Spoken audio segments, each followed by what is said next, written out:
것 같긴 하지만 지금 국회가 제대로 돌아가지 않는 것이 민주당 때문이다. 특히 우리 대표 때문이다라고 말씀하셨는데 저는 사실 동의하기 어렵습니다. 지금까지 25번의 거부권을 행사했는데 그중에 간호법, 양국법, 안전운임제 관련된 것들 등이 있었어요. 그 외에도 많죠.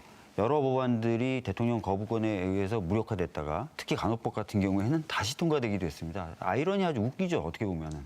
그렇게 통과시켰을 때 거부해놓고 다시.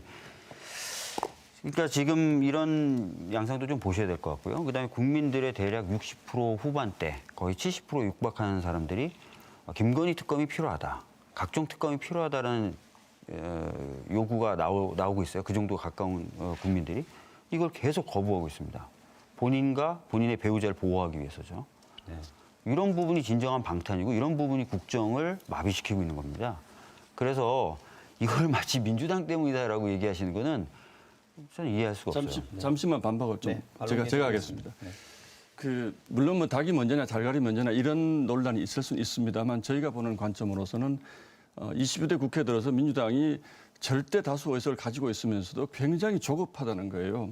왜 자꾸 거부권을 행사하냐고 말씀을 하시는데 국회는 대화와 타협, 합의의 정신이 국회의 가장 첫 번째 덕목입니다. 그런데 지금 22대 국회가 시작되면서 민주당이 그 다수 의석을 내세운 일방적 독주를 단 한 번도 양보한 적이 없어요. 제가 원내 지도부에 있기 때문에 잘 알고 있는데 모든 법안 다 밀어붙이고 충분히 시간을 가지고 여야가 대화하고 합의하고 논의할 수 있는 것조차도 막무가내로 밀어붙이시고요. 웬 특검은 그렇게 많이 합니까? 웬 탄핵은 그렇게 많이 합니까? 이게 국회를 정상적으로 운영하려고 하는 태도가 아니라고 보는데 저는 제 말 들어보세요. 저는 그것이 뭐 윤석열 대통령 때문이라고 말씀을 자꾸 하시는데 저는 그 부분은 이재명 대표의 이렇게 큰 사법 리스크를 피하는 길은 솔직히 말씀드리면 이 정부를 빨리 무력화시키겠다는 의도가 있다고 밖에는 저희는 판단할 수가 없습니다. 그렇기 때문에 이렇게 국회를 무리하게 운영하신다고 저는 생각을 합니다. 예. 제가 어차피 뒷부분에 나올 것 같아서 뒤에 얘기하려다가 지금 좀 당겨서 말씀을 드리겠는데요. 최근에 지금 굉장히 시끄러운 것 중에 하나가 명태균 씨 관련된 의혹들입니다. 네. 근데 아시겠지만 이 명태균 씨 의혹 관련된 사건이 성관이, 그 지역의 성관이가 수사 의뢰를 해서 검찰에 가 있었어요. 창원지검에. 근데 창원지검이 그 사건을 어떻게 했냐면 검사가 없는 수사과에 보냈어요. 그리고 묵혀뒀습니다. 그래서 어떻게 됐는지 아십니까? 공선법, 공직선거법 공소시효가 도과했어요. 그래서 공직선거법은 이제 수사를 못합니다. 맞아요. 아십니까? 그리고 그 사이에 이 명태균 씨가 갖고 있다는 황금폰이라는 게 사라졌어요. 제때 압수수색하고 했으면 아마 확보도 할 수 있었을. 자, 이런 검찰을 믿고 검찰한테 수사를 맡겨라. 다 공명정대하게 해줄 거다. 어떻게 그렇게 하죠? 제가 드린 말씀과는 좀 다른 답변을 하시는 것 그래서 저희들이 특검이나 이런 네. 것들 요구하는 게 바로 그런 겁니다. 예를 드는 거예요. 저는 뭐 그게 관련성은 없다고 보여지는데 이번에 김건희 특검에도 명태균 씨 관련된 내용이 들어가 있고 하거든요. 저희들이 이런 걸 왜 자꾸 특검을 통해서 해결하려고 하냐면 방금 말씀드렸던 것처럼 검찰이 제대로 수사를 안 하고 있는 그런 것 때문입니다. 그러면 이런 상황이 있잖아요. 검찰이 제대로 수사 안 한 상황에 대해서 겸허히 좀 판단하시고 제대로 수사되게 만들든지 아니면 특검을 어떤 부분을 지금 특검을 해야 됩니까? 명태균 씨가 지금 특검을 해야 될 만큼 국가적으로 중요한 증거나 단서가 있습니까? 아니, 지금 다 본인의 주장이 아니요 본인의 주장이 대통령 육성이 나왔잖아요. 대통령의 육성이 거기에서 무슨 특검의 대상이에요? 제 말씀은 의원님 어차피 뒤에서 다뤄질 테니까요. 요 말씀만 드리겠습니다. 뒤에서 다루겠습니다. 검찰이라고 하는 수사기관이 이 정부 들어서 상당히 저희들이 봤을 때 정치적으로 움직인다고 보고 있는 거고요. 감사원 역시도 그렇다고 봅니다. 그러다 보니까 저희들이 진실을 밝히고 의혹을 규명하기 위해서는 특검이 필요하다고 생각하는 이슈들이 생긴 거예요.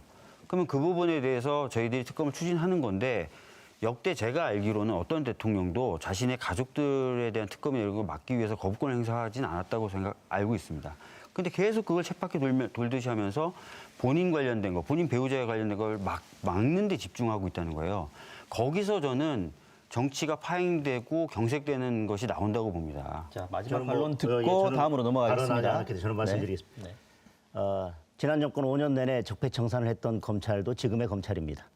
그리고 자꾸 뭐 이렇게 그 대통령 뭐 명태균 씨 이야기를 하지만 저희는 지금 이재명 대표의 리스크 때문에 국회가 제대로 작동하지 않고 있는 부분에 대한 이야기를 하는 겁니다. 특검 계속해서 똑같은 특검을 무한 반복하는 것. 저는 그것은 결국은 그 최종 종착점은 이재명 대표의 사법리스크를 막기 위한 탄핵에 있다고 봅니다. 그리고 탄핵 청원 청문회 그리고 지금 주말마다 길거리로 나가는 거 그리고 이재명 대표를 수사했던 검사들에 대한 무리한 탄핵 뭐 이런 것들은 결국 이재명 대표의 사법리스크를 덮기 위한 것이고요. 여러 민생 법안이 있지만 이재명 대표 공직선거법 나기 전에 허위사실 공표죄 삭제하는 법안을 개정 법안을 발의하고 이재명 대표에 대해서 징역형이 선고된 날 당선 무효형을 100만 원에서 1000만 원으로 올리는 법안을 발의하고 뭐 이런 것들 그리고 법 왜곡죄를 발의하고 민생 법안을 제껴두고 지금 이런 것들을 발의하는 것은 결국은 다 이재명 대표와 관련이 있는 거 아닙니까? 그것을 전혀 이재명 대표와 관련이 없다? 지금 국회가 정상적으로 돌아가지 않는 부분에 있어서 물론 거부권 행사나 여당도 일부 책임이 있을 수 있습니다. 그러나 지금 국회의 이런 여러 모습들은 결국은 이재명 대표의 사법 리스크와 관련이 있다고 하는 건 부정할 수 없는 것이고 국민들도 다 그렇게 생각하실 거라고 봅니다.